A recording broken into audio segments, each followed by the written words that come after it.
Uh, Good evening, Anisha,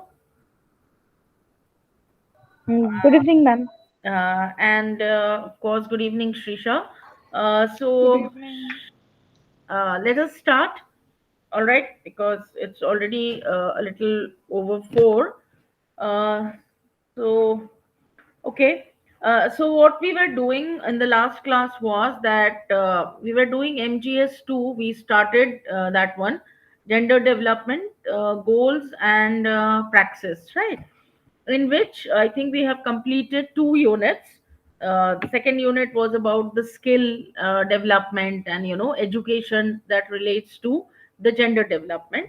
So we'll start with the third unit, and the third unit is about enhancing economic resources and the um, the SHG movement. Right? I told you in the initial classes also that self-help group, they are very important aspect of women's empowerment. Okay, and in future when you will be doing this, you will come across how so many self-help group have actually grown and have helped to the women, primarily from the very low income group, from the slum areas in the urban sector, from the village areas where women were doing something, some economic activities, but were not getting any recognition.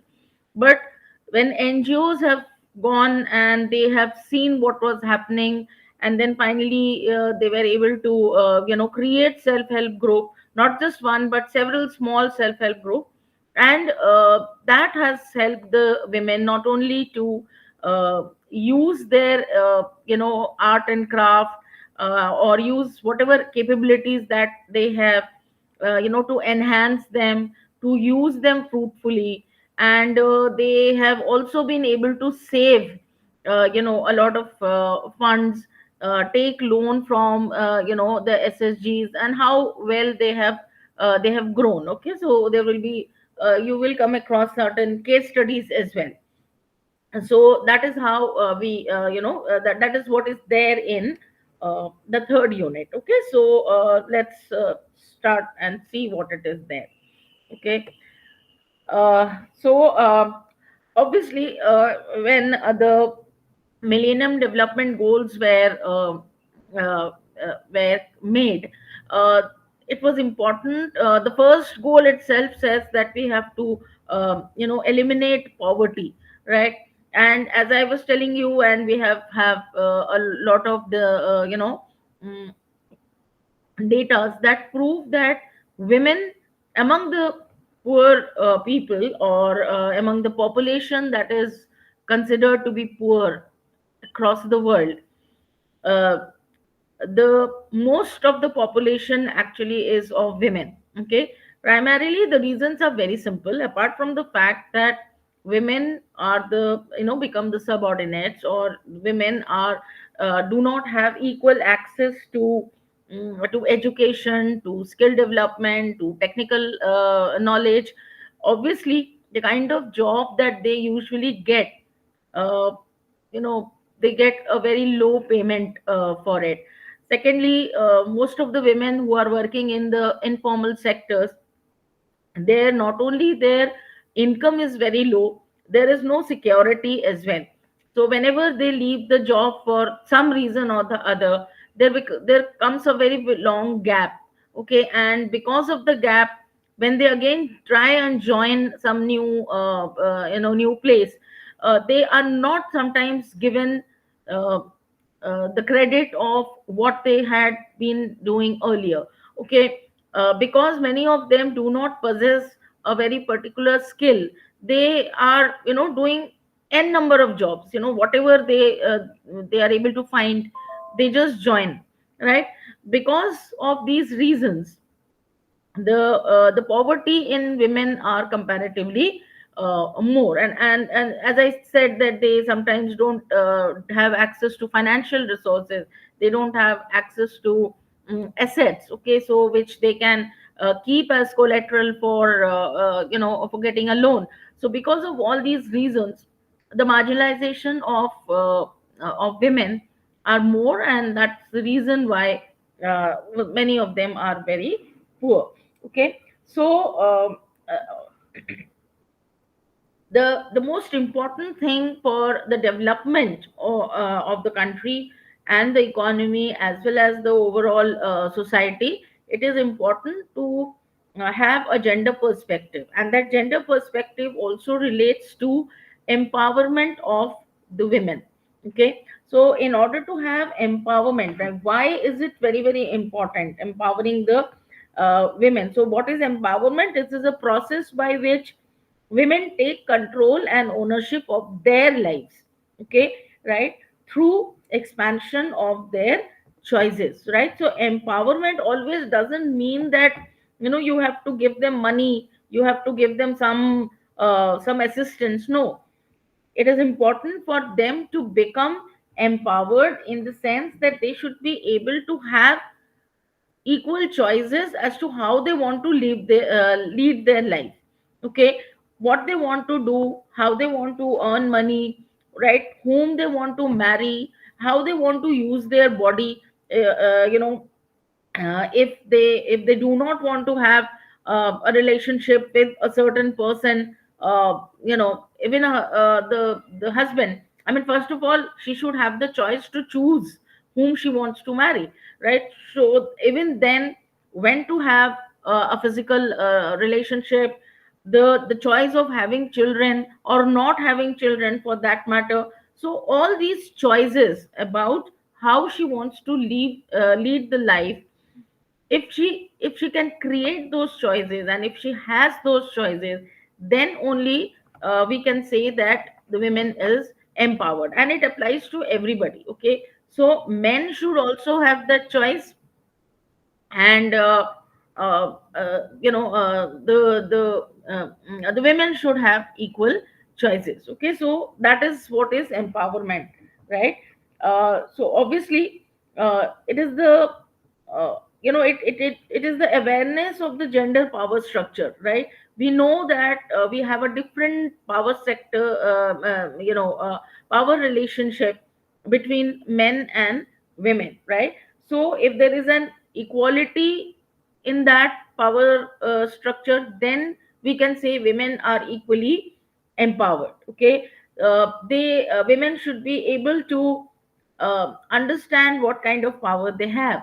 Women should be in a position to have their own uh, maintain their own self esteem, right, and self confidence, right?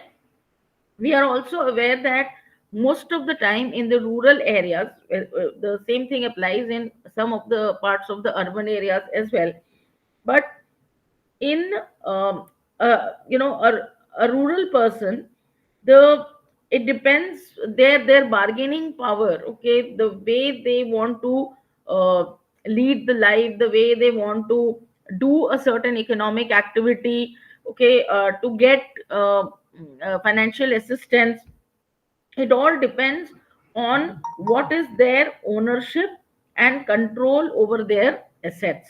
Okay, their access to employment and other income earning means. Okay, uh, their access to community resources. Community resources are generally the village commons, okay, the forests, access to the traditional social support system in the in their area, such as some kind of kinship, some kind of patronage, some caste grouping maybe. So if they have these kind of groups, then it becomes easier for them to have a better bargaining power, because after all they are in a group, right? So or any support from NGO, right? So in the recent years, it has been observed that sometimes if the people in the rural area are not able to uh, have some kind of an ownership of land, or ownership, or are not able to have a proper income generation activities, then how an outside agency can support them? Okay, so what is this happening? Okay, so an outside agency can support. Okay, Now this support has come from the non-government organizations. Okay. The, Many non-government organizations, they have started, visiting the villages, and they are trying to help the rural people. Okay, and of course especially the women, to somehow change their economic and social situation. Now, what are the gendered obstacles, okay, in the access of economic resources, right? First, we can talk about the financial resources. Women lack access to bank and financial services. Okay, so they are not able to access banks. Many a time the banks are not there. Okay, when the banks are there, also sometimes it becomes little difficult for them to easily go and get. As I said, they do not have the mm, any kind of assets to keep as collateral, so that becomes a problem, right? Even in the household, uh, obviously it is the income and expenditure is generally controlled by, because we have a patriarchal society, it is controlled by the men. Okay, they are the one who are considered as bread when earner. They are the one who go out and work, and therefore they have a better control over the economic resources of income and expenditure. And it is the perception of the community and the people uh, to give loan easily to men as compared to women. Okay, because there is a lack of faith and trust, okay, that women will be able to also perform equally better as men. So sometimes the community loans and all that is also not available for women.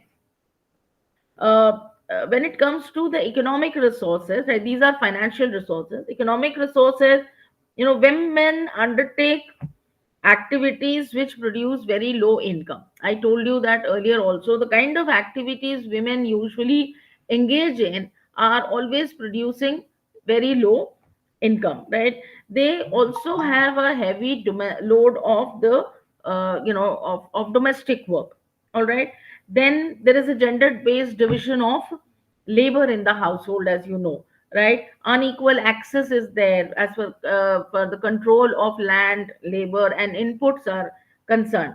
There is an unequal control of joint household produce also. Okay, and any income that comes from them. Even if women are selling some products that they are making, when they are in a household, the income becomes, whatever income they are earning, they become a part of the household income and not the women's income. And therefore they do not have money in hand. Okay. Then women are generally underpaid even for equal work. Okay, so even if they are working equally in any in income generation activity, they are generally paid less. Okay, women then there is a stereotype role, okay, for women in the economy. As I told you, what kind of work will women do and what kind of work will men do. So these are the economic challenges that they face. Then there is of course social and cultural, right, where women are not literate, okay, or educated. Just a minute.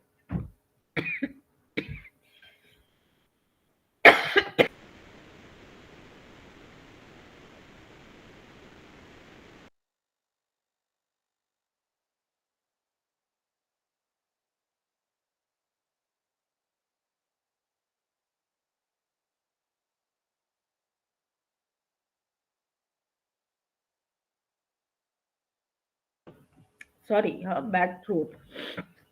So that also is another issue, where women's education or girls' education is not prioritized. Then, of course, they have a limited role in household decision making. They're taking care of the household, doing most of the activities of household activities, but when it comes to decision making, they are unable to. They do not get that right. uh, then in a polygamy situation, okay, sometimes it becomes very difficult. I mean, if a family has a polygamy system, or if a society has that, then again, the sharing and who has the right, who doesn't, that becomes a problem. Banks and financial institution also uh, don't always view women as a potential uh, you know uh, potential investor, okay, or a potential entrepreneur. So they don't give them easy access to money. And women's mobility also sometimes becomes very restricted, okay, not just because they have a lot of work at home to do, but also because sometimes the kind of transport facilities available are not very women friendly, okay, so that becomes a problem. There is also certain obstacles when it comes to the political and legal part is concerned, okay. Women lack confidence to claim political and legal rights, okay. First of all, many a times they do not know what their rights are, and even when they are aware of it, they usually, many women, they don't dare to take the step, okay. So because of the lack of self confidence, they sometimes, or because of the social pressure, they do not take that step, okay. Women lack legal rights to jointly owned household resources, or anything which is jointly held. In rural areas, we still have a lot of joint families, and in the joint family system, the right of women to hold a certain uh, certain part of the house or something, it becomes a little uh, restricted, right. Women's legal right to household assets are not very well defined, okay.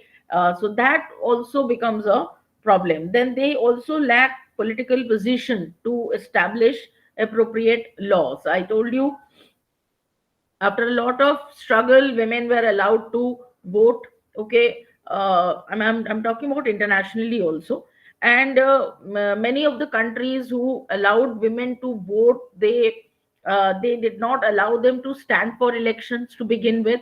Of course, now things are very different, but that was the situation. So from there, women had come to this situation that they stand today. They can stand for election, they can become a part of the political system, which is good. But that is that struggle they had gone through.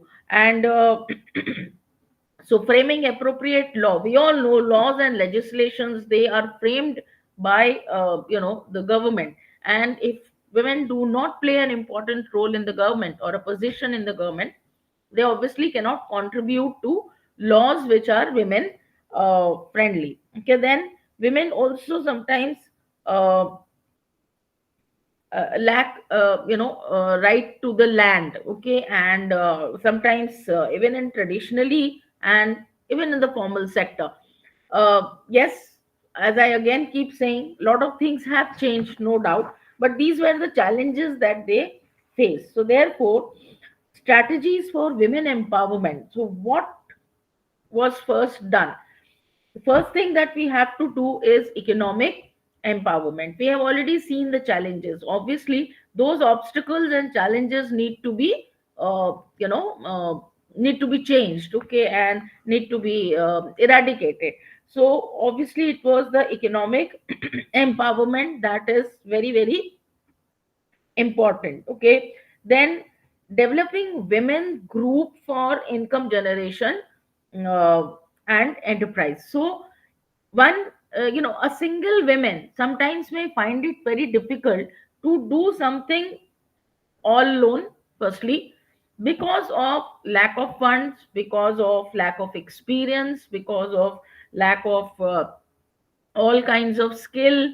Okay, so single-handedly creating her own entrepreneurship, or becoming an entrepreneur for a woman might be difficult. So it was realized that if they come together in a group, okay, in a small group, then they become more empowered. Okay, because now they are in a position to uh, you know uh, together talk about their issues. Okay, together pool in their resources. Even if they have small resource, single handedly they will not be able to do it, but when they come, then that becomes a group resource. Okay, then when they meet, they learn new things. Okay, when they are in group, they have a better bargaining power. When they are in a group, they can access, the other facilities that might be available for them. Okay, so it was very important, and it was realized that developing women's group can create a lot of can actually empower women more. Okay, and the social mobilization. Okay, they can take collective steps together. No, and so formation of group was thought about, and obviously uh, it also gave them an economic security. And that is how the self help group, okay, or the concept of self help group have come into existence. Now, what exactly is a self help group?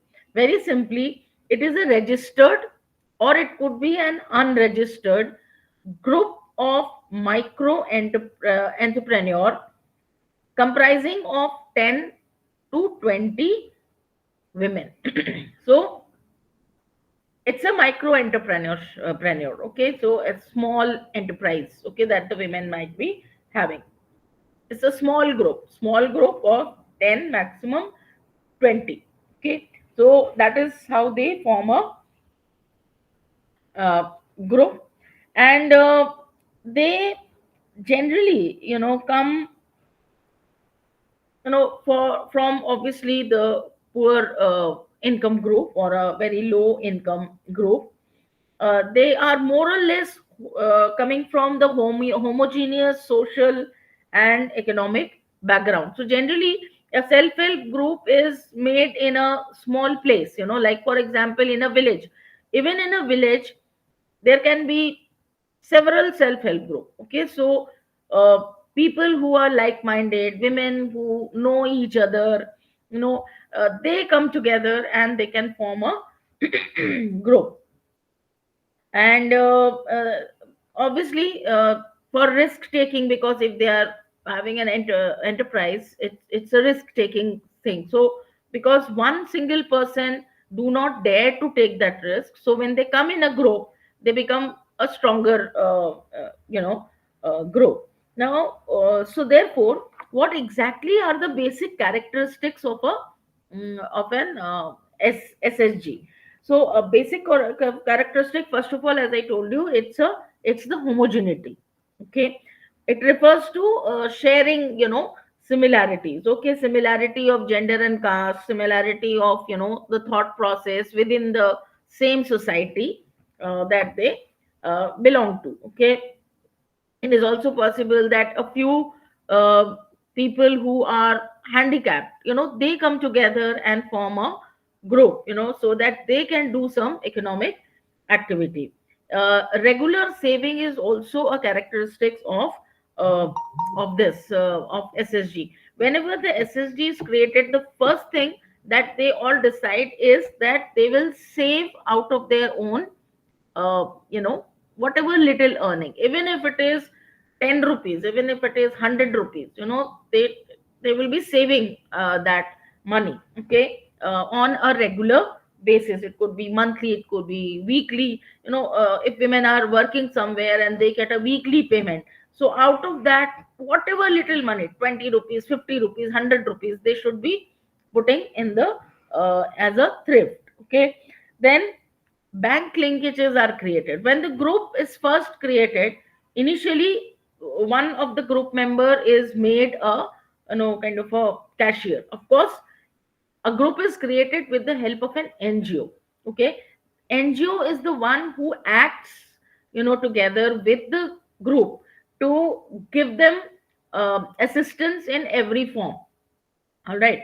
So they help them to choose the person. I mean, maybe, out of them one person could be a little more um, literate rather than the other one. So she will become the, the leader first, and then she will make sure that the money is coming to them, to her, and then safely, all the records are to be maintained. So these are taught by the NGO people, and sometimes they bring in help also who can help them, to organize everything. Okay, and then banks also are linked with the SSGs. Okay, again, there are various ways of linkages. We'll discuss it later. So the banks also become a part of the SSG. Okay, so the savings can be kept in the bank. So obviously you get a little rate of interest. Then the savings can be, you can take loan from that bank. So that also becomes a very important part. Then there should be regular meetings, right? Whatever it is, it is important for the members of the self-help group that they should meet very frequently. It could be once a week, it could be a fortnight meeting, whatever is convenient. They have to decide on that meeting, and it almost has to be made mandatory that every member will come and meet. So therefore they always decide a time which is convenient for both, because for everybody, because we all know that they have a household responsibility also along with their income generation activities. So they decide on a time and decide on a day and a place, and they make sure, right, because it should be accessible, it should be convenient, and then they start working on it. Okay, so uh, so that is how it is. There can be clusters of SSG, in one area or one village. There can be, anything from 10 to 50 small self-help group, that could be created depending on how many people are interested. Okay, so that also becomes and it actually becomes an SSG federation, right? So that if at all an SSG federation is created in a village, that also helps the people of those self-help group for larger marketing. Like for example, in a village there are 10 small SSGs, and they together make a federation. Okay, SSG federation. Now for transporting the produced goods or to getting the raw material, right, they can be in similar activities, they can be in different activities also. But when it comes to transporting these things, now obviously 20 people in one SSG, if they have to get the raw material, first of all, the raw material will obviously be lesser in quantity. Whereas if 10 people are doing the same activities, but they are small, because one SSG should not have more than 20 people. Now if there are some 100 people who are interested, or maybe more than 100 people in the village who are who who want to be a part of an SSG, and they are doing some same type of economic activity. So what they do is they become a federation, and becoming a federation, it helps in getting the raw material. It helps because it will be bought in bulk, sending material to the produced goods to the nearby market, right? So they don't need to sell it within the restricted area because of lack of transportation. Now they can even probably hire a small vehicle and sell the money there. Okay, I mean, sell the commodities in the nearby market. So these are the advantages of having a federation, and they also have because of that, they also have stronger political and advocacy capabilities, right? Sharing knowledge and experience, right, with each other. Then economies of scale, as I told you, getting cheaper raw material, spending less money on transportation because more commodities are to be sold. And finally they are also able to access uh, greater capital, right? A federation will be able to bargain better when with banks and with other financial organizations to give them loan. Okay, so that becomes a very good uh, activity. Now, in India, how how did the microfinance and SSG thing began in India? Okay, so the practice of small group of rural and urban people banding together, right, in our in India, it has started quite a decade or two back. In the 1980s only, the policymakers were able to identify, that these are the ways through which things can be done. The state government, they established revolving loan funds uh, to be used by SSGs. Okay, so talk microfinance and all these things, India and the banking services and the government of India has always tried to help. Okay, we have agricultural banks, we have industrial banks, we have the small scale, special facilities for small scale. All these things are there. Okay, and they are the they are the microfinance.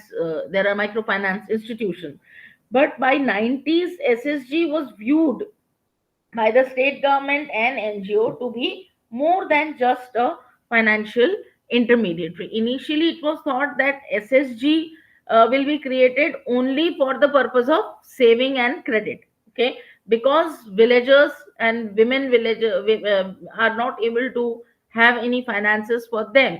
So, what should they do? They should have a small group, and the group will be saving, and it will be kept in the bank, and when they want they can take a little bit of loan.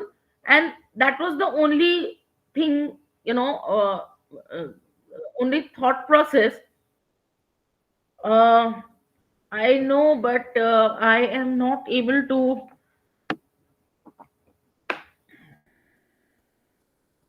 So what do I do?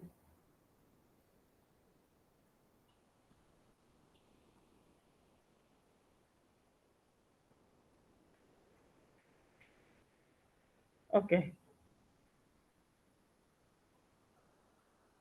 4 students are waiting. Okay, uh, what should I do? Should I call Sonu?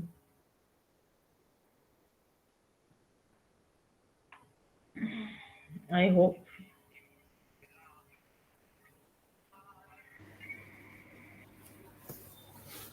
Ma'am, from next meeting and ask them to make you the meeting host before they go somewhere, ma'am. So that you can only we don't What have to are you wait. saying, Karthik? From next meeting onwards, ask that person to make you meeting host Okay. before that fellow leaves Okay, the I phone. understand. I mean, like, I'm trying to call him. He's not picking up the phone Because also. I every time don't know. people should wait for them.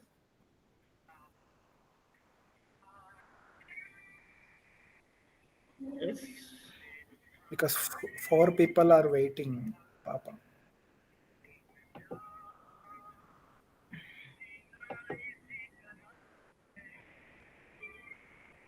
I don't know what he's doing. He's not picking up the phone.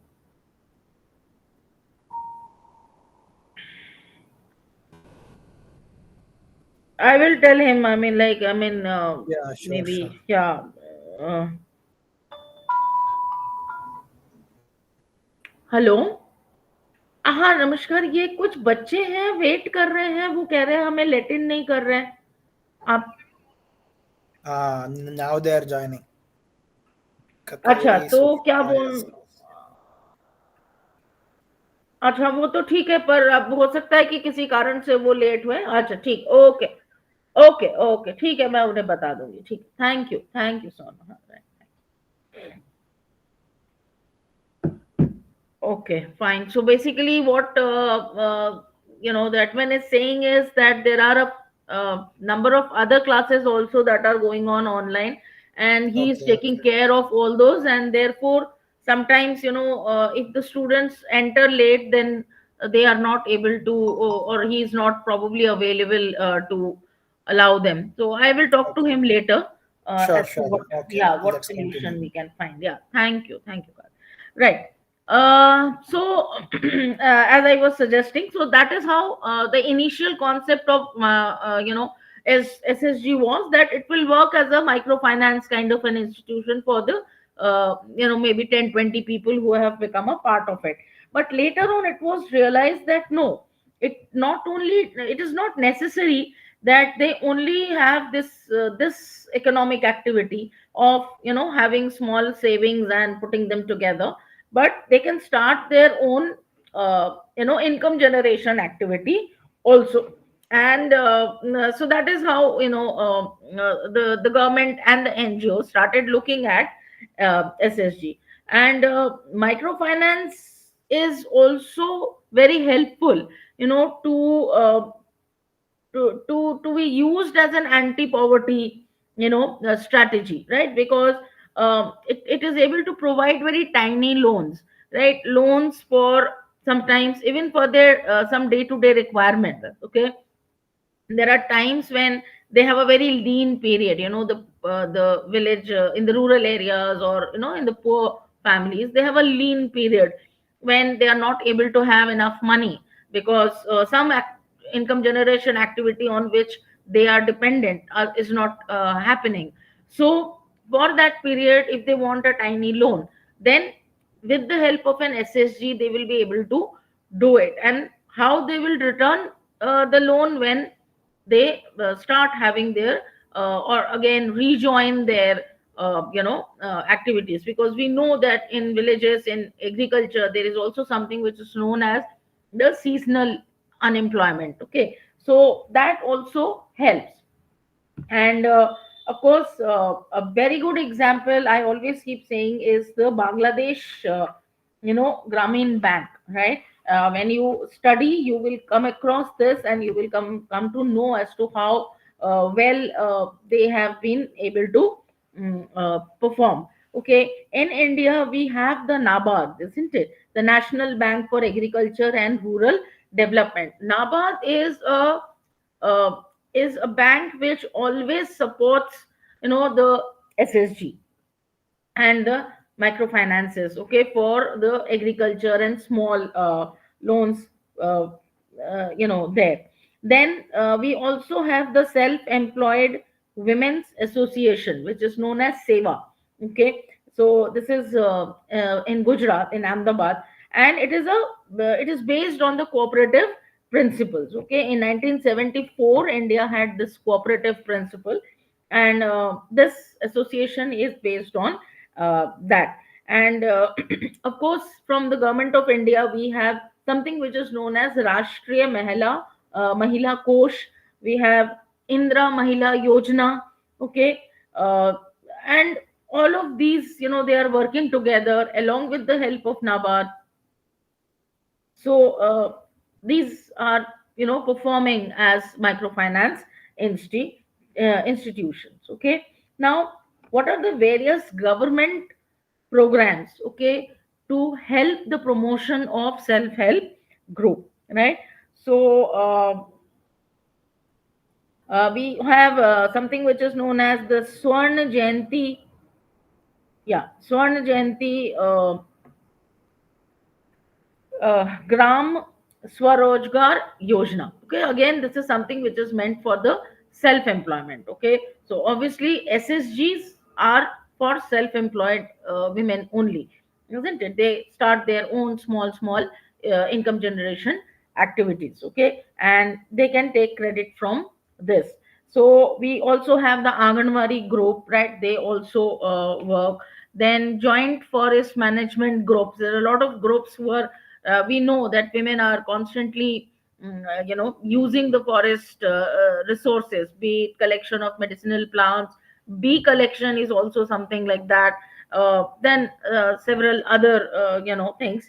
So from the forest a special joint forest management group has also been there. Then watershed management is there, Rashtriya Mahila Kosh, as I told you. Then Swashakti project. So Swashakti, obviously, self empowerment. So that is also, there are various things which has been done. In Kerala, there is something which is known as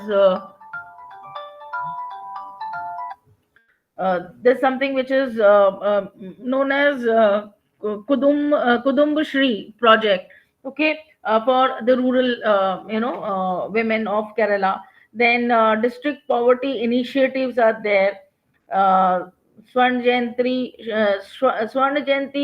Shahri Rozgar Yojana has also started. Okay, so for the urban people. So that is how the self-help group has been uh, helpful, and the government has also realized its importance, right? There are various models through which the self-help group work. Okay, one is that the self-help group is created, 10 to 20 people.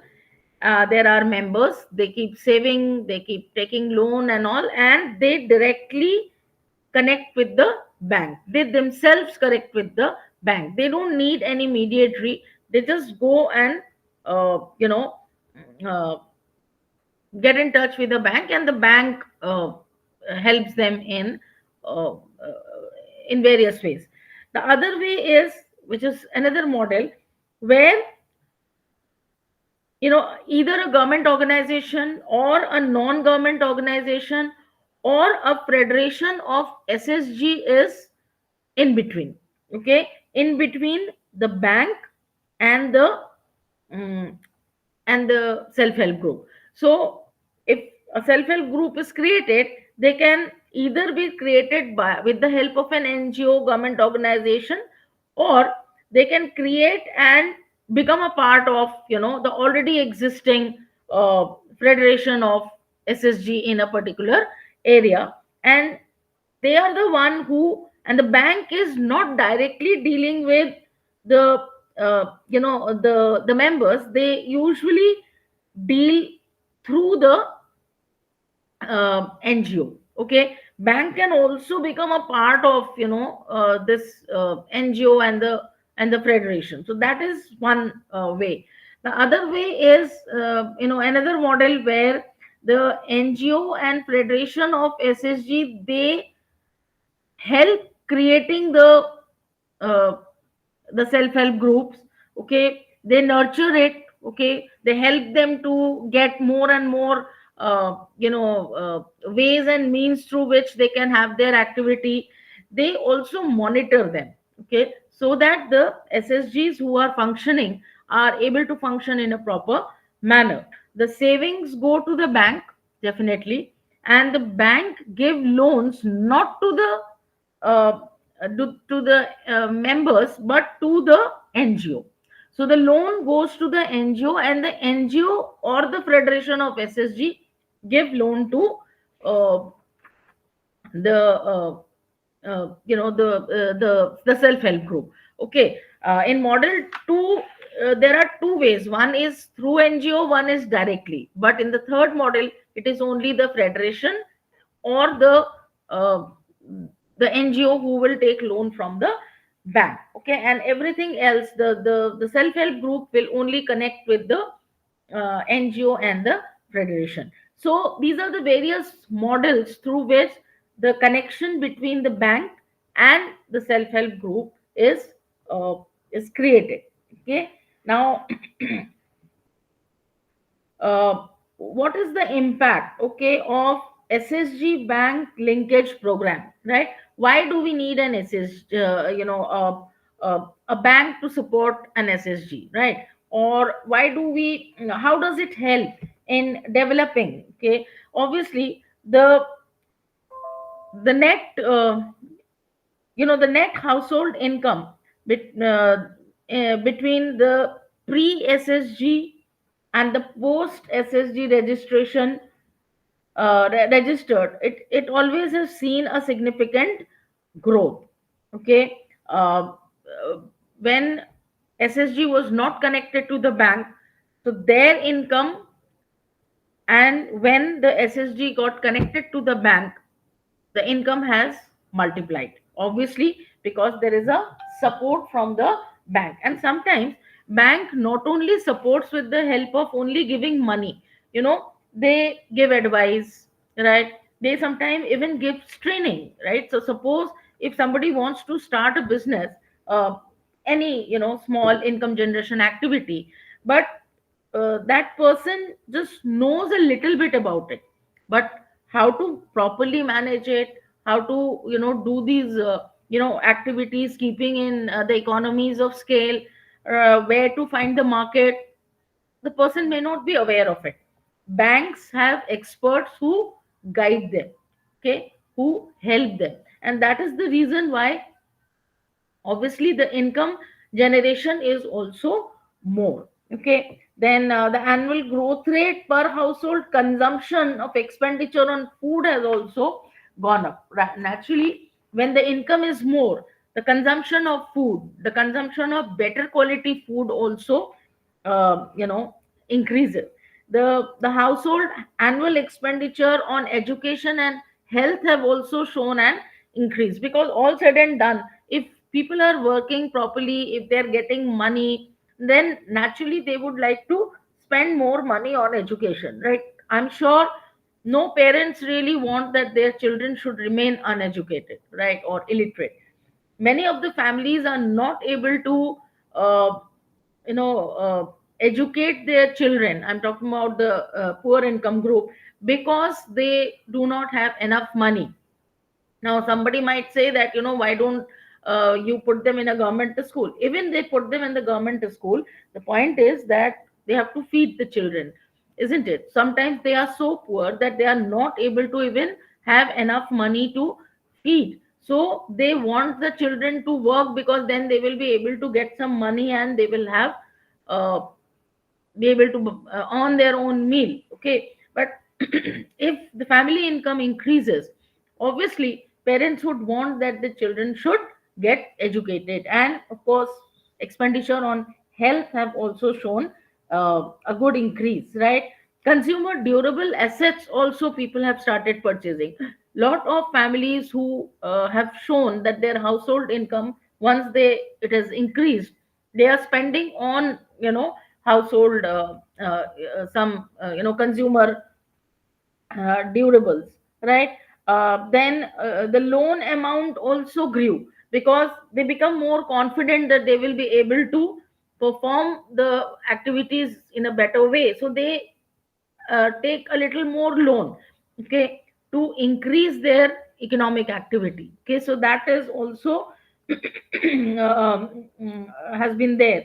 Many of them have shown interest in buying their own house, or the house maintenance. Okay, for that also they have started taking loan. They have shown an increase in productive assets. As I said, buying a new house, buying a piece of land. Okay, it all happened because their income generation activities have shown good results.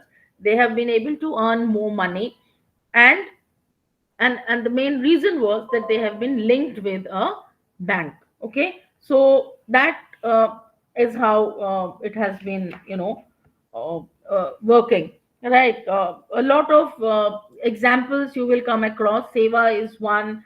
The lijjat papad, okay, that also is a Shri Mahila Griha Udyog, that is on another one. Mahila Milan has been there. Okay, so all these things have helped the rural poor, especially, to come out uh, of their poverty. Okay, and use whatever capability that they have, to use that capability for income generation program. Okay, then the next unit is about self help groups, microcredit, and livelihood. Okay, as to how self-help groups and the microfinance have been connected with the livelihood, or a better livelihood.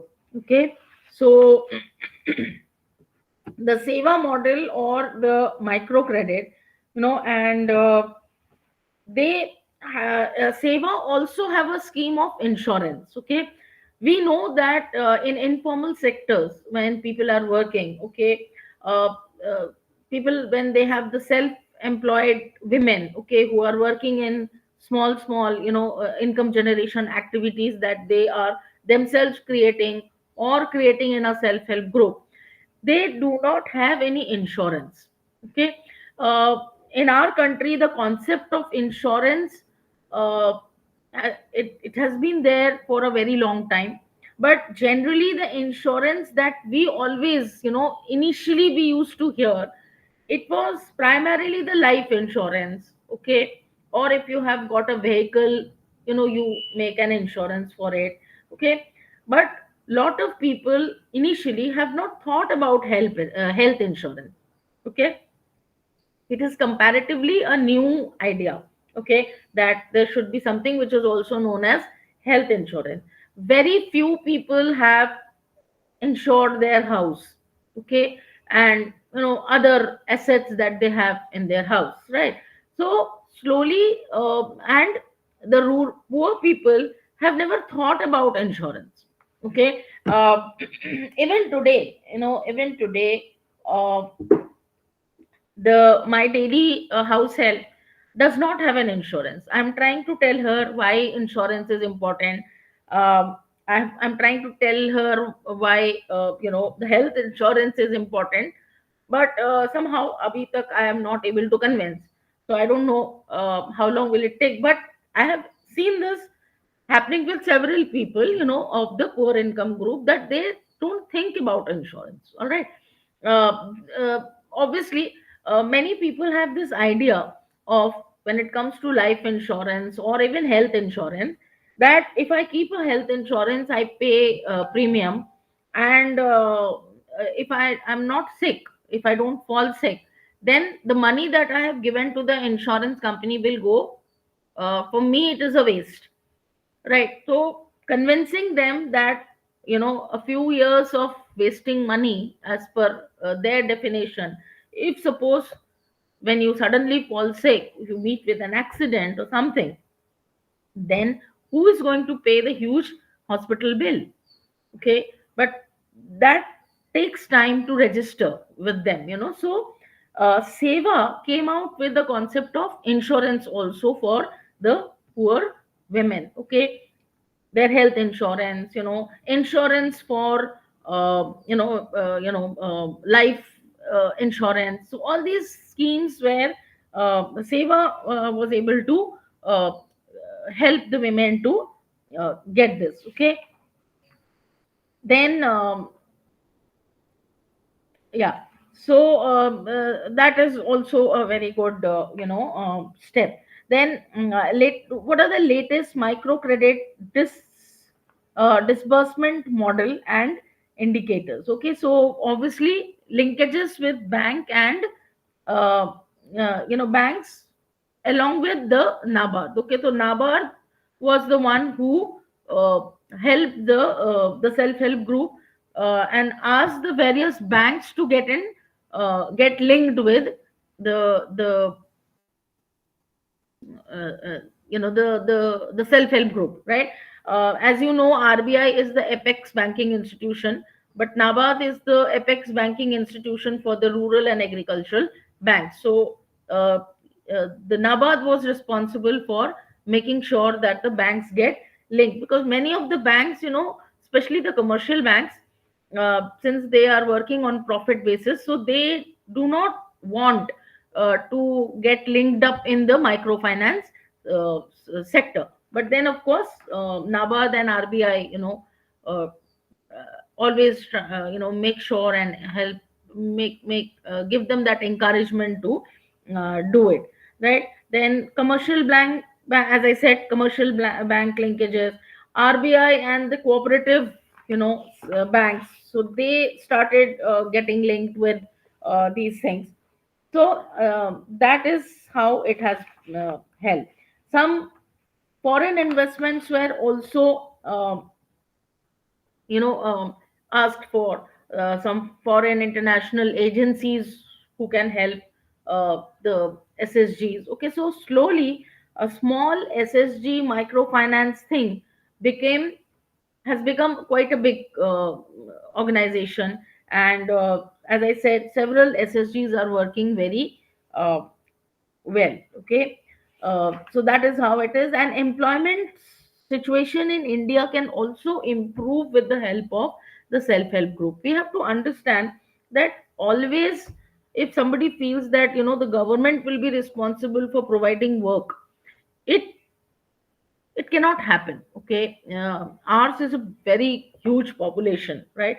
And we have to understand that it is not possible for the government to provide uh, enough job opportunities.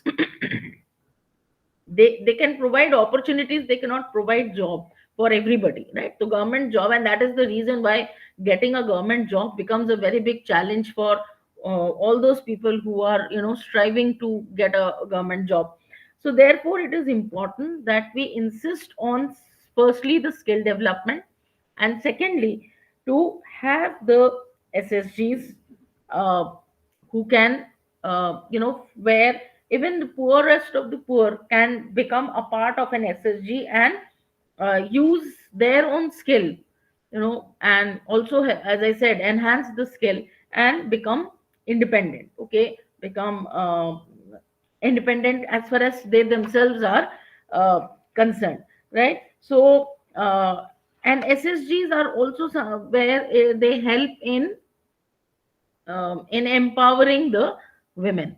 Okay, so that is how we have, right? So when you again, there is a lot of examples of SSGs, okay, in Andhra Pradesh, Karnataka. So when you start going through it, you will come across what are those SSGs and how well they have worked on. Okay, so I'm not going to read them out because it is of no use. You people can do it on your own, right?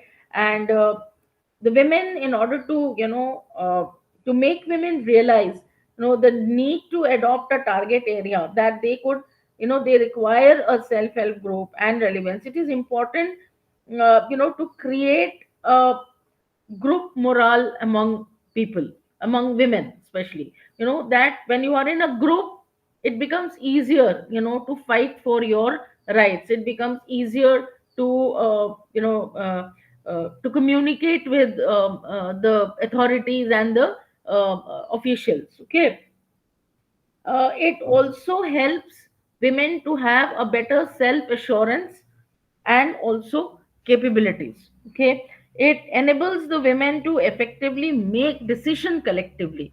Okay, because one single woman making a decision, because right from the childhood, the women in many families, again I keep saying that again because I know that lot of a lot of us might be in a different position, okay, where we have been allowed to take our own decision.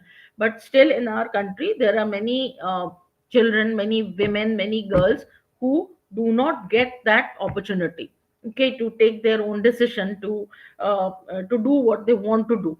Okay, so so because of that subordinate position in the family, uh, they are not used to taking decisions. Okay, so a self help group gives them that self confidence that they can take the decision as well.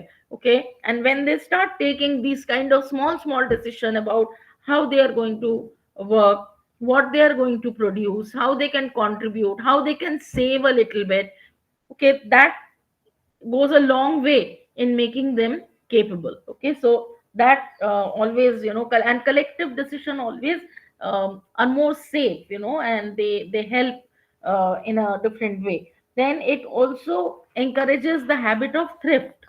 Okay, savings had whatever money that they have, they can save a little bit out of it, and that becomes their own money. Okay, so that also helps them, right? And then they are able to take social responsibilities. Okay, related to women development, the stronger they become, they are able to create an impact on the society. Okay, so these are the benefits. Okay. And of course, there are various factors which have led to the growth of the SSG movement in India. Okay, so the factors are like, it is it's a benefit that the members have received. Okay, so the benefits to the member. Okay, it gives a platform to the poor people, right, who can discuss, who can resolve their issues. It helps them to have a better cash flow. Okay. Then it enables, it helps them to avoid money lenders, right? We know that the money lenders create a lot of problems, giving loans at astronomical rate of interest, and it becomes very difficult for them to pay. They lose whatever little assets they have because of, whatever the false paper and all that they make. And it really happens. So सिर्फ Hindi cinema में नहीं होता है, real उसमें भी होता है इस तरह की situations, right? So it can, they can avoid that. They can directly get in touch with a bank rather than, to a money lender. Okay, so that helps them. Then it empowers money members to invest in assets. Okay, as I told you that with the help of the bank linkage, it has been seen that the family income has increased, and therefore, people are investing in small assets, right? And that gives them the risk bearing capability. If you have an asset, you can keep it as a collateral and take a better loan. Then of course it fosters women. Okay. Of a particular area, of a region, sometimes from coming from very marginalized, we have the problem of social caste and class. So even for them, it gives them, it empowers them. Okay, and it creates a bridge between bank and the marginalized poor. Okay, so it always creates a link between the two. Benefits to the donor and the government. Okay, and SSGs are, enabling donors and government to achieve their broad goals of poverty eradication, right? Right from the first plan, we are talking about poverty eradication. But uh, we haven't been that much successful. We still have a certain population after 75 years also. We have a certain number of people who are poor, right? So the more of these kind of linkages, the more of self-help group becoming prominent, it will help the government to have a broader goal fulfilled. Okay, of course it will take time. And as I keep saying, India, we have a lot of people, we have a huge population, so it takes time, but it helps. Okay, it adds to it. Right. It also helps in, as I said, empowering women. Now, this is also a broad goal of the government, isn't it? To empower women. So, SSG goes a long way in achieving these things. And also, in many of the cases, the NGOs, with the help of self-help group, are also targeting the health issues. Okay, health issues like HIV, AIDS. Because when people are sitting in a group, they talk their heart out. They see where, what are the problems, like issues like the drinking. Okay, usually in many of the poor section, we have seen that the men, they, whatever they earn, most of the money they spend on, you know on alcohol. Right. Now, SSGs where women would come, and they discuss these issues. And there are cases in which they have been able to find a way through which these problems can also be handled. Okay, so that also, is a broader government goal, to combat SSG, to combat child labor, to try and do something about uh, the drinking. I mean, this is a social evil. There's a violence against women because of that. So all these things are, handled with the help of SSGs. Then of course the government also has a role to play, definitely. the government and the funders, and that they should develop a focus. Okay, they should facilitate the federation, okay, to help them. They should help building capacity. The capacity building is also very, very important, so that people have a better, they're able to have better training. Okay, and that also plays a very essential role. Okay, so this is what you have in this unit. Then we come to the regulatory framework. Okay, just a minute, I'll just switch on the light.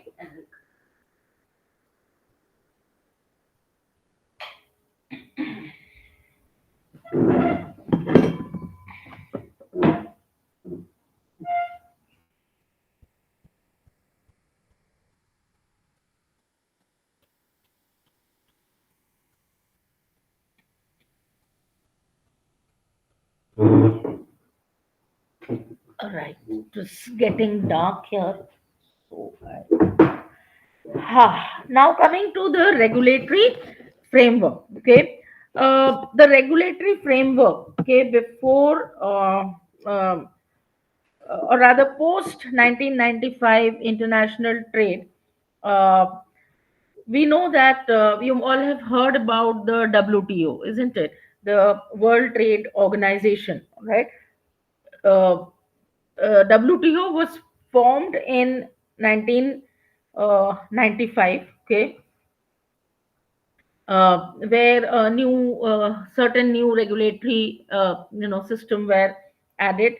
There was a general agreement on tariff and trade. Okay, we call it as GATT. Then general agreement on trade in services. Okay, so we all know that international trade takes place either in goods and commodities and merchandise. Apart from that, there is a uh, there is an international trading that takes place in terms of services also. Okay, right? So it could be anything, aviation services, or medical services, and any kind of services. So a special agreement was also made for that. Then trade related intellectual property rights. Okay, so when we talk about patency rights and all, so that comes under the trips. Okay, so one is GATT, one is GATS, trade and services, and the other one is TRIP, that is basically trade related intellectual property rights, right? Intellectual property rights, yes. So these agreements are, they are very important vehicles for promotion and implementation of specific uh, domestic economic policies also. Okay, and it also helps in regulation and disciplining the nation states on the other. So those who sign these agreements must follow certain international rules and regulations in their home countries also, right? So if I become a part of GATT, if India becomes a part of GATT, then India has to follow the tariff policies and the trade policies which are laid down by WTO. Okay, now, we all know that women have a very distinct role in terms of production and reproduction, right? So they do not have equal access to the resources, and they also do not enjoy equal protection of human rights. So, men and women actually will experience things differently. They will also experience poverty uh, differently. Okay, uh, now these kind of treaties, okay, international treaties, when they affect the trade policies of the country, okay, the benefit which goes to men and women can also be different. Okay, so it is sometimes very important to understand that whether these kind of agreements will marginalize the women more as compared to what they are already, or what is the situation that they are facing already. Okay, it is very important to understand whether these tariff, related to tariff, intellectual property rights, and all that. No, it sounds very good, no doubt. Okay, but they have a different impact for countries which are developing nations, which are developed nations. Okay, so the Western countries or the developed countries will experience, their experience will be different, and those who are the nations which are developing nations, which are poor nations, okay, they will have a different impact. So it will have a different impact on developing countries, and it will still have a different impact on the poor economies. Okay, so it is important to understand as to whether these are the trade issues, which are incorporated in GATS and TRIPS, how they have an effect. Okay. uh,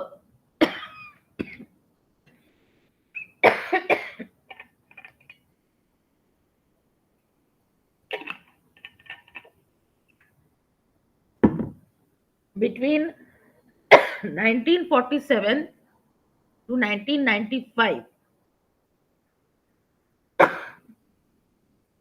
GATT was operating as a separate entity. Okay, because at that time the WTO did not exist. Okay, WTO was established only in 1995, and GATT then became a part of WTO.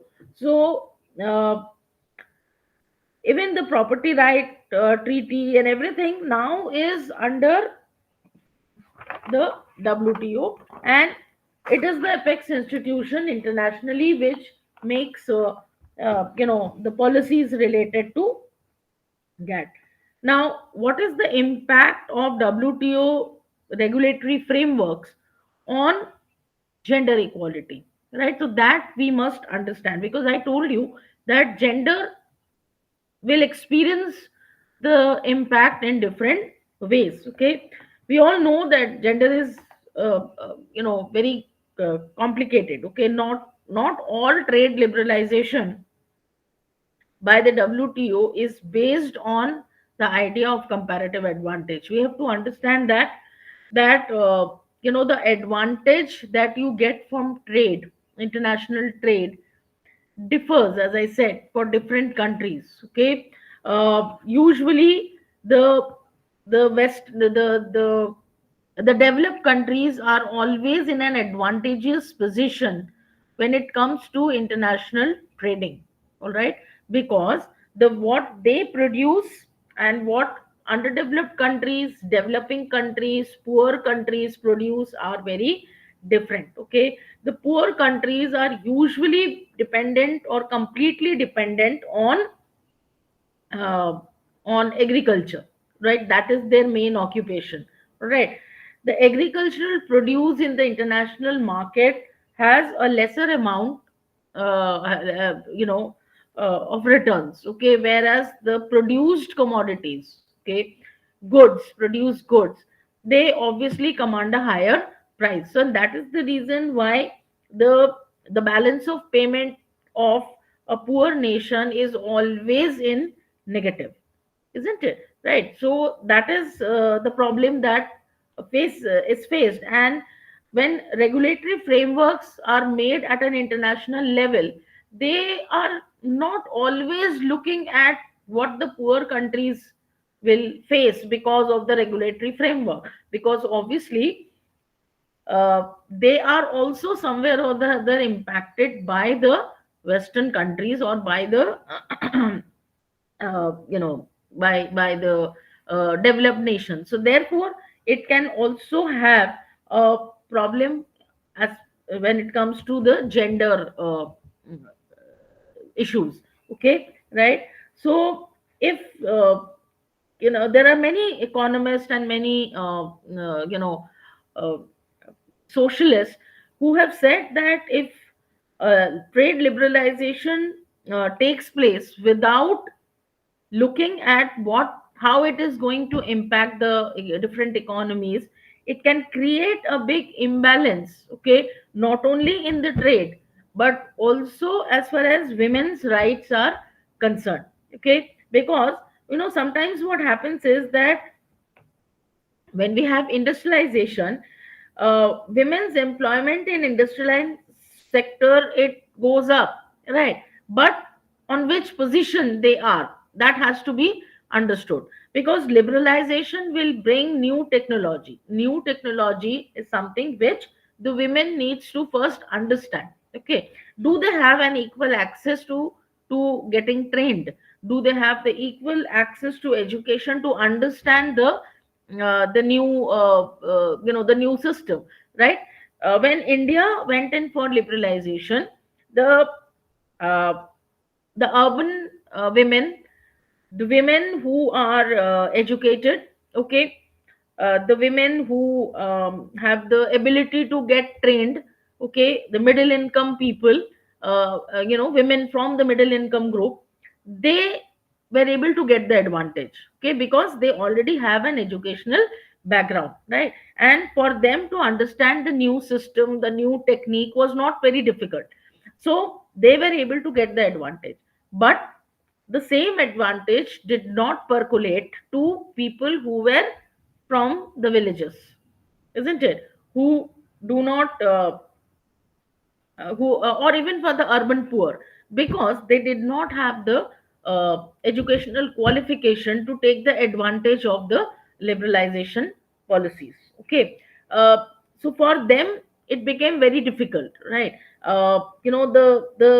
Their security of work, their status of work, okay, that changed because of the new technique, liberalization, the kind of products that have started coming into the market, the price that they held, okay, the price of food grain, because when people's income increases, the price of the market also goes up, because people's ability to pay, okay, or capacity to pay increases. So if the capacity to pay of a certain group increases, it has an overall impact on the different commodities that are available in the market. Now, when the poor people are not able to, to buy those things, okay, and I'm not talking about things which are, life lifestyle products. I'm not talking about that. Even the food grain prices increases, okay. The basic needs, the commodities for basic needs, that increases. So the accessibility of the poor people, for them becomes, for them it becomes difficult, okay. So when there is an overall price change, then the food grain, availability of food grain, the availability of medical care, the availability of medicines, they also gets affected. And obviously it has an impact on the poor people, and also on the women, okay, because the household has to be mostly taken care of by women, so they find it difficult, to manage the household, okay. So that becomes a problem. Now the human, so it has always talked about that the international trade laws should always keep the human rights of women also in mind. So it is important that whenever we have any kind of, international policies, the gendering that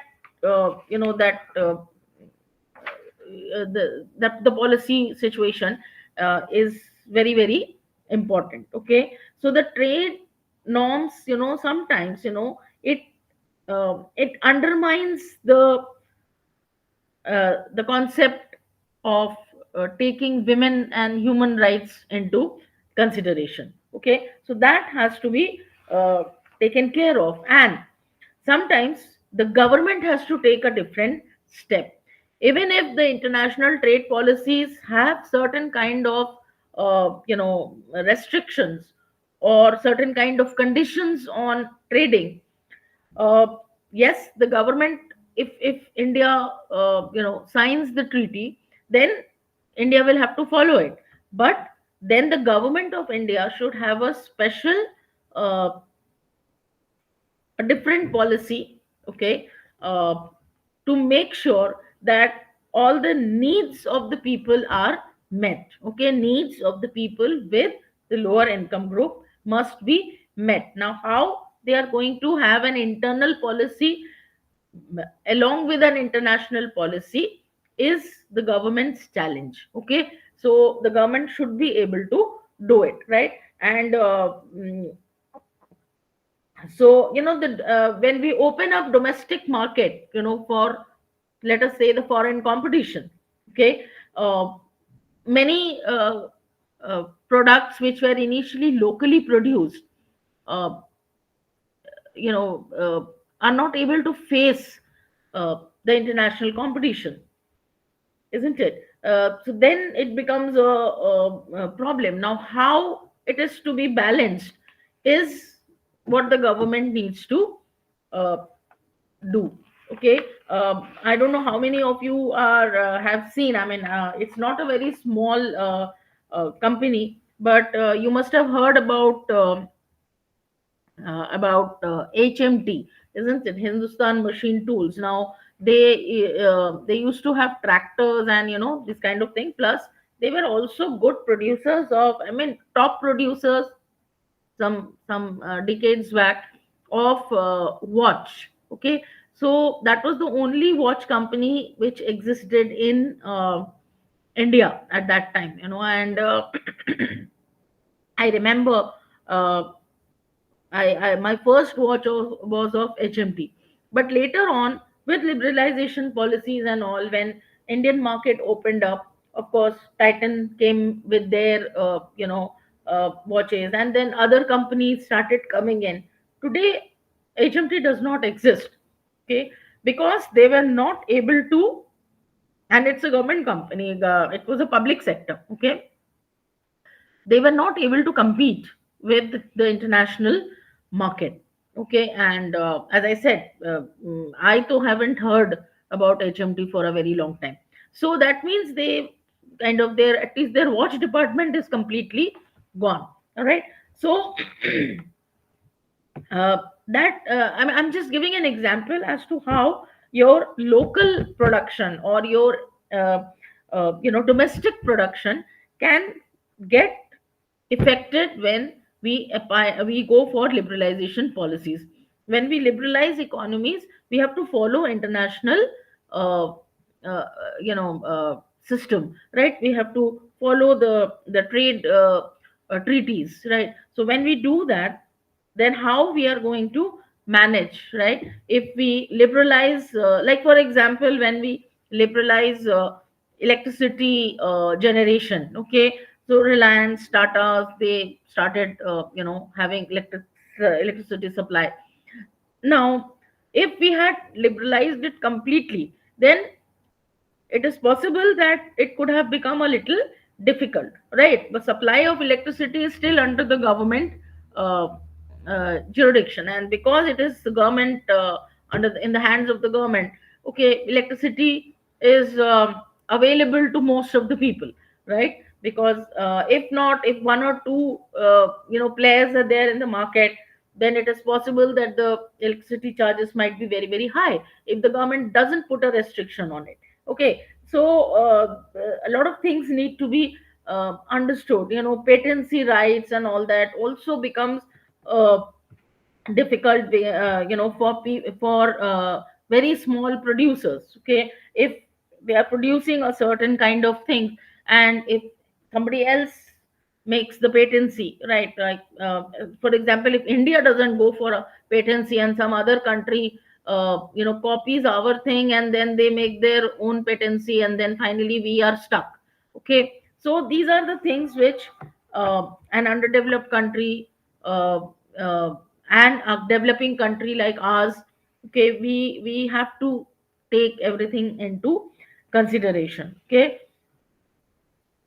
the feminist, theoretical, categories, they are exploring as to why the WTO regulatory framework are, somewhere or the other, not taking gender as an important element. Okay, uh, they have said that the absence of gender concern in WTO's legal framework, right? And the absence of gender concern in the WTO's international, I mean, institutional structure is something which needs to be taken care of. Okay, it is important that they should try and understand, the rule making done by them, they are, they can affect the if they, because they take macro concepts. Okay, they're talking about the bigger market, the larger market,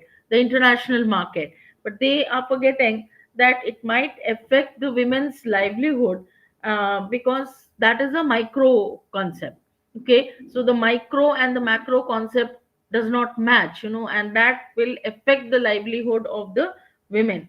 From the perspective of WTO's legal framework, it does not really give any consideration to women's experiences, and how trade affects women differently. They don't consider this. The feminist view is that then women are appointed, no doubt, in WTO, but they are appointed very infrequently, and the number according to them is not enough, right? And we also, they said that the class also becomes an important factor, right? When when the feminization of labor takes place, right? So informal, flexible, cheap labor are usually women, and they find it very difficult to manage the household uh, services. So,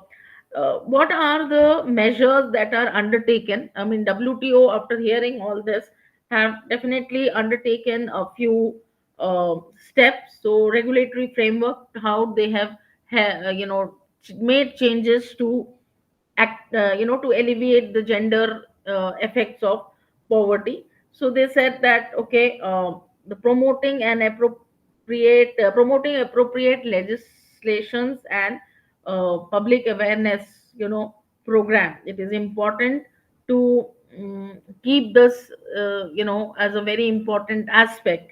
Okay, then WTO is being asked, to formulate and implement the gender aware development policies. Okay, so because as I said, the WTO, when forming the policy, have not really taken gender as one of the constituents, so they need to do that. Then framing economic and social policies that ensure balanced distribution of gains from international trade. It's not very easy, let me tell you this.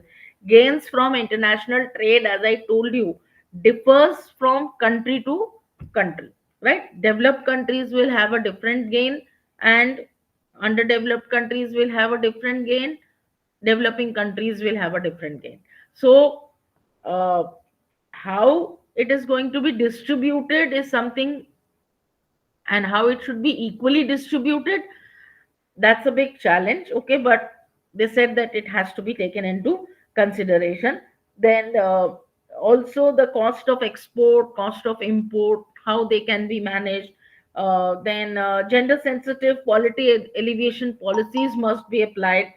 Okay, implementation of new trading arrangement, it should not uh, result in a very high price of the local uh, goods, or especially the basic goods, because as I told you, when the food grain and basic goods and services, if their prices increase because of international trade, because of liberalization, it will have a very bad impact on the poor sections of the society.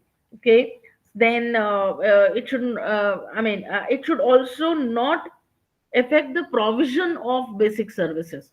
Okay, as to who is providing and how the basic services is being provided, that should also be under uh, control. Then assisting women's group in monitoring, analyzing, and influencing the implementation of trade liberalization policy. So trade liberalization policy, before it is, when it is made, women should be a part of it, and there should be, the monitoring and uh, the monitoring should also be, done by, I mean, the women should be there as a part of it, and promoting the use of both quantitative as well as qualitative uh, research method, right? So it is important that not only the quantitative method, how much trade has gone up, and what is the percent, how much uh, benefits in money terms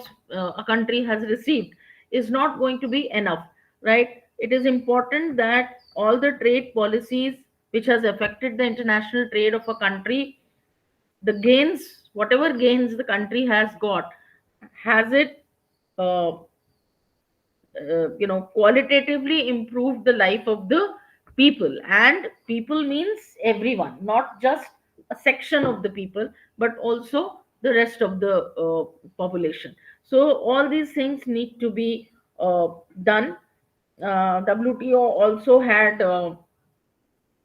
some conferences, and a few things like an association of women rights in development, and all these things were also taken into consideration.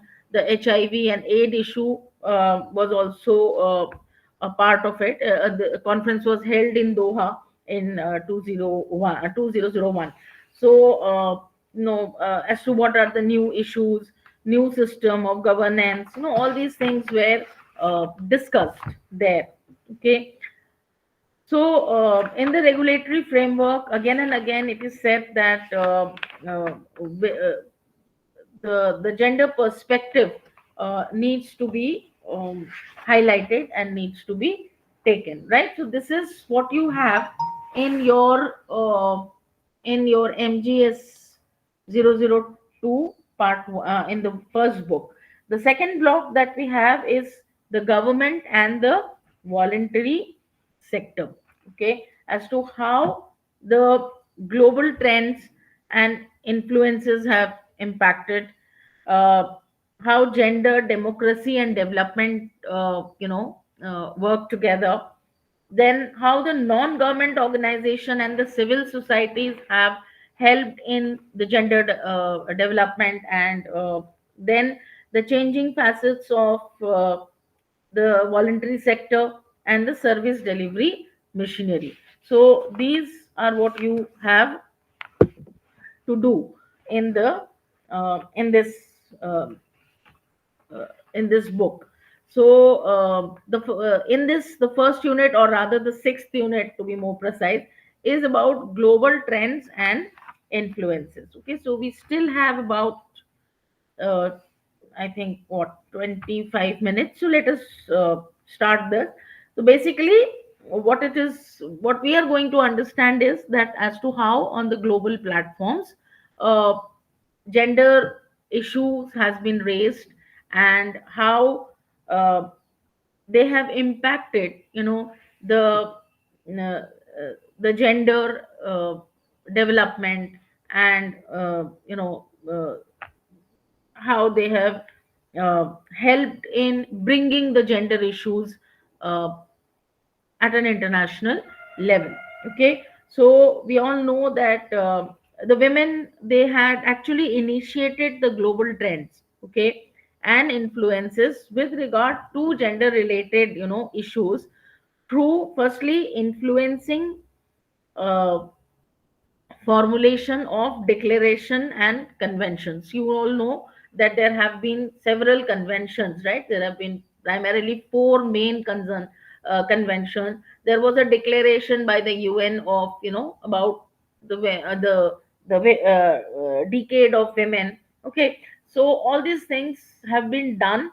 The women were the one who actually initiated the process. Okay, they also have been creating implementation mechanism, okay, for the same. Not only are the conventions uh, uh, made, not only are the conferences had taken place, but also how the convention should be implemented. So women initiated that also, and they have also influenced the the world conferences. Okay, so they have an impact on these conferences, okay, as to how women issues should be given importance, okay, or the gender issues should be given importance. Now, in this section, influencing norm setting through conventions and declarations basically is about, it focuses on the need for international human rights, okay, and it discusses as to what are the prominent conventions and declaration. Now, some of them you have already done, so we will quickly just go through it. uh, what is the need for international human right, okay. So human right basically evolved largely from the idea that the individual's right to autonomy and freedom, isn't it? That is what human right is all about.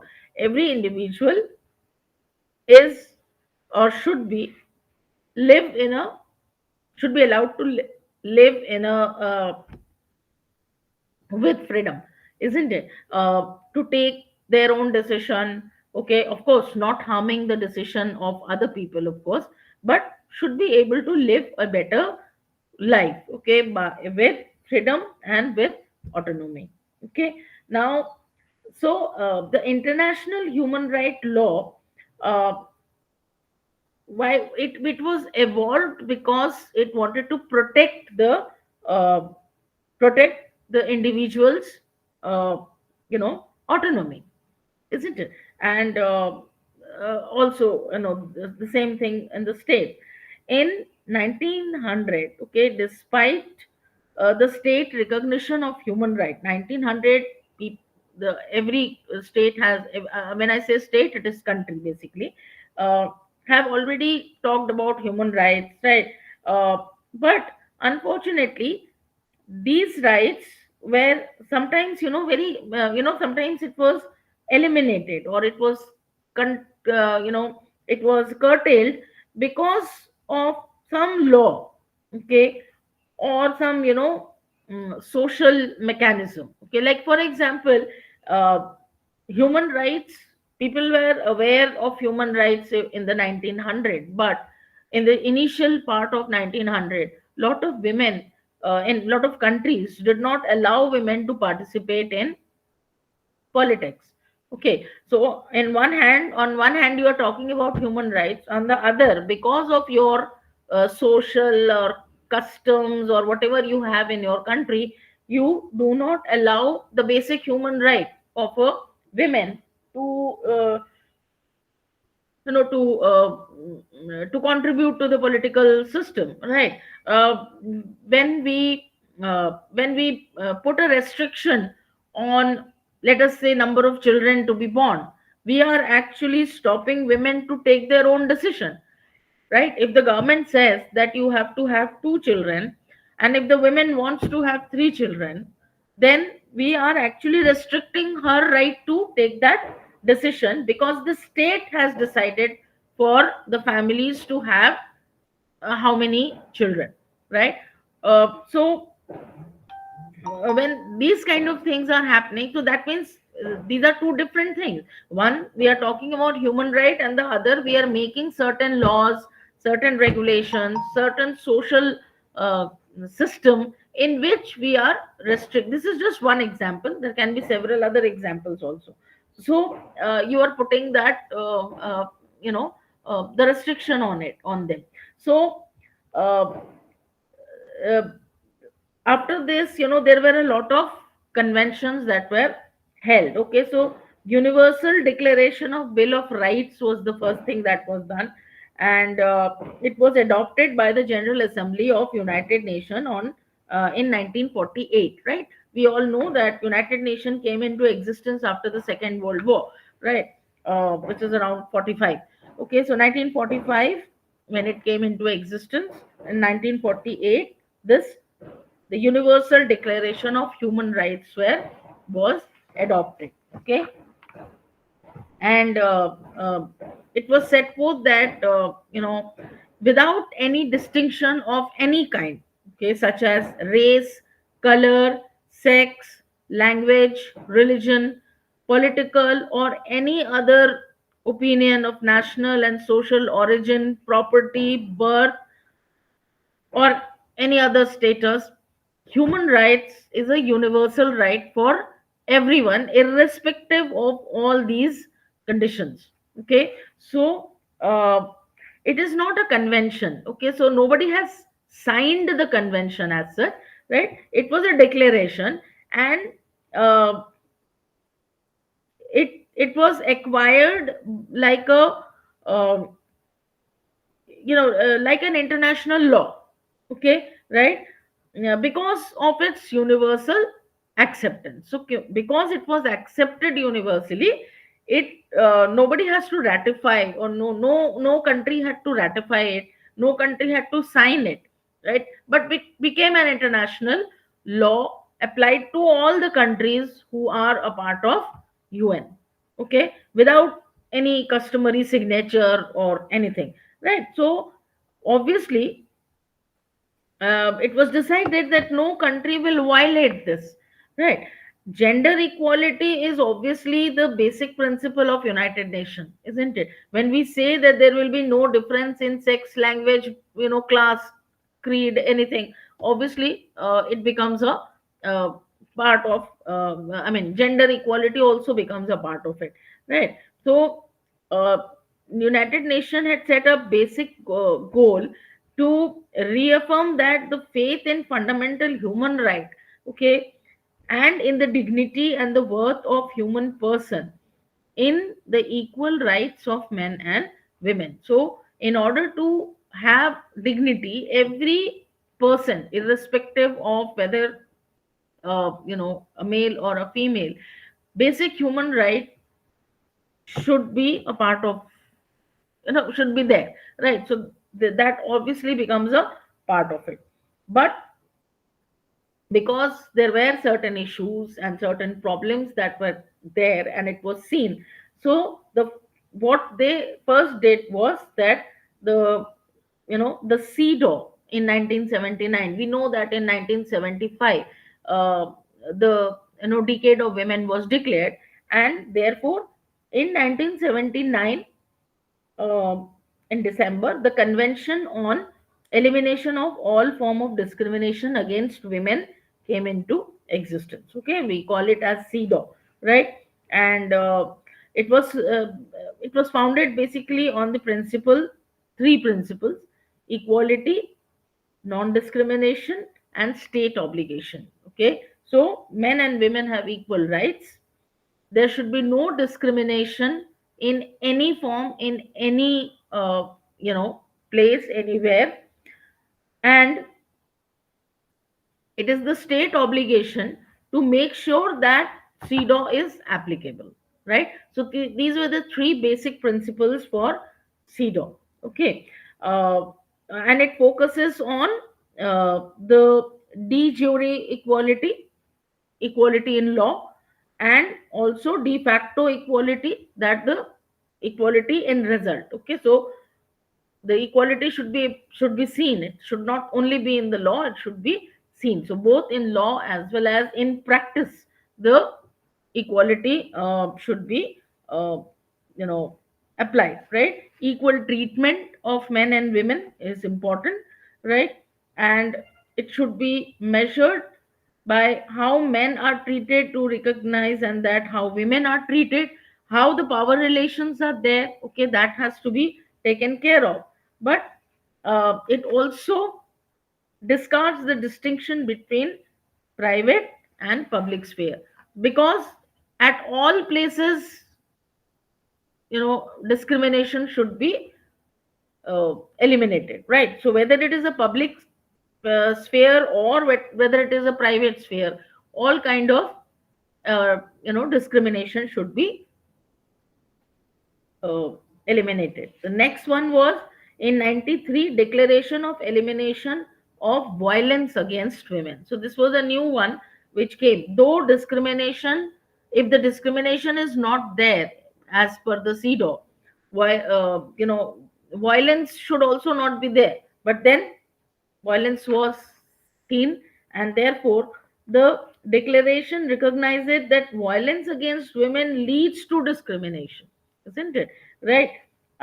against women, right? And because women are discriminated, violence is there, and because violence is taking place, that means there is a discrimination. Okay, so therefore it manifests in unequal power relation, isn't it? And it is seen that between the gender, the power relations are different. So uh, how do they define the violence? Any act of gender based violence that results in or is likely to result in, physical, sexual, psychological harm to the women, including, and it must include threats of such act, okay, or arbitrary deprivation of liberty, okay, or and whether occurring in public or private life, it must be considered as violence. Okay, so not just necessarily that you are physically harming, any kind of, sexual or sexually harming, psychological harm, threat, giving threats to women, right? So they will all be considered uh, as violence, right? So this was done. The next was a treaty creating the International Criminal Court, right? So ICC was also created in 1998, okay, and it is the first international judicial institution of a permanent nature, right? It can prosecute individuals, uh, individual who are, who are the preparators of war crimes, right? We know what is war crimes. We have been hearing about war crimes during the recent war that is taking place between Russia and Ukraine, between Israel and the Gaza Strip, the war that is happening there. So the war crimes or crime against humanity, and genocide, when the national courts are unable to or unwilling to do so. So the international court is basically responsible for, like, if suppose uh, something is happening in a country, war crimes are happening, genocide is happening, then if that country internal law mechanism, court, they are not able to do anything about it, or they are not willing to do anything about it, then the International Criminal Court will uh, decide. Okay, so a range of, sexual and gender based violations are recognized, as crimes under this treaty. Okay, uh, they include rape, sexual slavery, enforced prostitution, then forced pregnancy, right, and any other form of violence, which are violations in terms of sexual nature, gender based persecution, or, as I said, genocide. Okay, so that they are all taken into this. Then international labor standards, right? So we know that, the International Labor Law Organization, right? It's a specialized agency of United Nations. They also have set certain standards. Okay, standards of primarily equal pay, equal treatment, and maternity protection convention. So in different year, these have come into uh, existence. Okay, yeah. So these are the three major points that has to be kept in mind. Then there are some other conventions also at an international level, like suppression of traffic in person or of exploitation, of the prostitution, right? That came in 1949. Political rights to women in 1952, nationality of married women in 1957. Just before that, abolition of slavery, okay, in 1956. Okay, consent to marriage minimum age of marriage and registration of marriage also came into existence. I mean, this is also an international thing. Every country is following. That is something else. It is in 1962. And then declaration of protection of women and children in emergency and armed conflict. It came in 1974. Okay, so all these various conventions, if you look at it, they are gender based issues, focusing more on women, because somewhere it was observed that women were being targeted, okay, in different ways. Okay, so that is the reason why you might find a little more focus on uh, the women when it comes to gendered uh, thing. Okay, then uh, it was also important that gender concerns are incorporated in the implementing machineries also. Now, making laws are fine, making conventions are fine. Now, how are they going to be implemented? Okay, so for implementation also, it was important that gender perspective or concerns need to be taken care of. So, United Nation in incorporating gender concerns in the implementing machinery. Now, how they will do it? There was a division for advancement of women, which was again established. It was established in 1946. Okay, and it functions as the section of Department of Economic and Social Affair of UN. Okay, so it's a part of that department, and it acted as a substantive secretariat for the four world conferences. We know that there were four world conferences, and this this division of advancement of women worked as a secretariat. Okay, and what were the main responsibilities? It was to support the formulation of policy, global standards, and norms on gender equality and women empowerment at a global level. You know that all the four conferences basically highlighted on women empowerment. So DAW, advancement of women, division of advancement of women, was focusing on that, right? It was done with the help, and they were also responsible for analyzing and for research. Okay, so the process, it was an ongoing process. uh, it was responsible to promote, support, and monitor the implementation of international agreement. Now, when the international agreement was signed, whether they are being properly implemented or not, and whether they are how they are, uh, what are the results. Okay, so that also was there. And it was also responsible to support the implementation of convention of the CEDAW. Okay, as to how it has to be properly, making it a proper protocol. Okay, and also to promote mainstreaming of gender perspective across all the sectors. Okay, so within and outside United Nations system, it was important that the gender perspective should be included. Okay, so gender mainstreaming was also done. So that was the responsibility of division of advancement of women. Then the UN Commission on the Status of Women in 1947. This was another commission that was made to make sure that implementation is being done, right? So it is a subsidiary body of UN.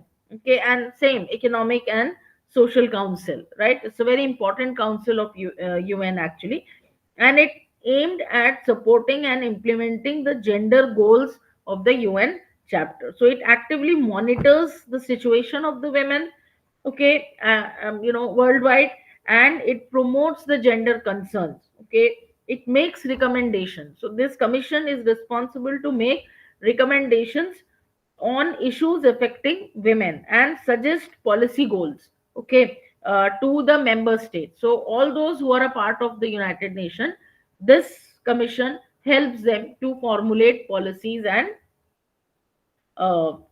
programs. Okay, then UN Development Fund for Women, UNIFEM, also it came. It was established in 76, and it basically focuses on activities, uh, to support the implementation of the national level existing, uh, you know uh, of the existing commitments, international commitment uh, on gender equality. So basically there are a few areas that it looks into. One is enhancing women's economic security and rights, ending violence against women, then reducing the prevalence of HIV and AIDS among women and girls, and advancing gender justice in democratic government state, and also states where if there are some very fragile kind of a country or fragile states where you need to uh, focus on. So then the CEDAW committee was also created. Okay, obviously the implementation of CEDAW by monitoring committee was made, and this committee is composed of about 23 experts. Okay, and these experts are nominated by the government uh, of the country, and elected state parties, and they are the one who will make sure and collect data and see how it is being implemented, in which areas it is not, or in which countries it is not being implemented properly. Okay, so they have to submit report also every 4 years, right? So that is how this was done. Then there was a special UN special rapporteur on violence against women. Okay, so this mechanism was also created as an outcome of consensus achieved during the Vienna Conference on Human Rights. In 93, the Vienna Conference was held, and there were a lot of discussion on violence, uh, and therefore a special rapporteur was made. Okay, uh, this rapporteur is to seek and receive information on. Okay, Srisha, no problem. Right. So the government treaties and bodies and specialized agencies and other to recommend the measures, okay, and ways through which the national and international level the violence can be handled. Okay, then Office of Special Advisor on Gender Issues. So there was a special advisor on gender issue and advancement of women. Was also created, a principal social affair officer, okay, in charge, and they are going to see to it as to how uh, uh, the various conventions are being implemented, collect data, analyze them, so they will be empowered to receive complaint from individual women, right? uh, they can concerned member of the civil society, including women's rights activists and organization, so they can also directly get in touch with this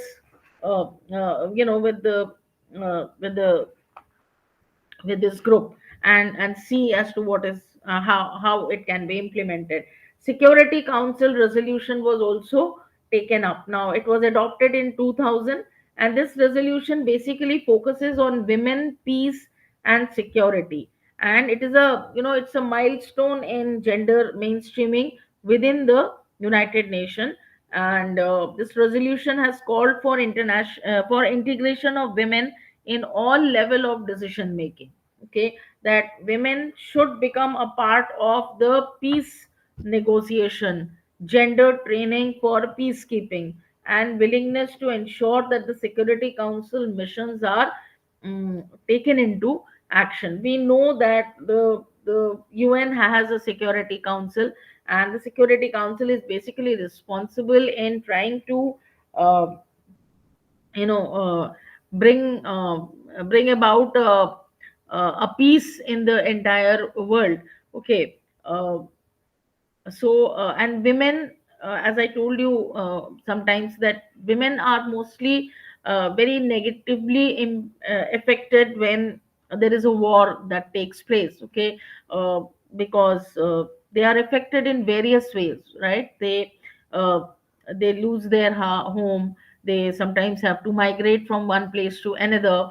And also there are violations, of war crimes happen to them. uh, we know that recently also we have heard about how they have been, there have been rape, and there have been violence, physical violence and sexual violence against women. So these has to be very strongly taken into action, and security council was responsible, right? So then we come to influencing women's conferences. Okay. uh, Conferences are always, a platform or an avenue, right?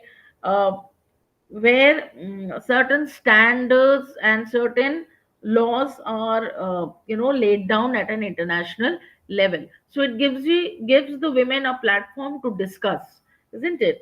To uh, to come across to different consensus, right? uh, to adopt conventions, right? So it's a good thing to where more and more women can come. Right. So there have been world conferences, in 1968, the World Conference on Human Rights was there. Okay.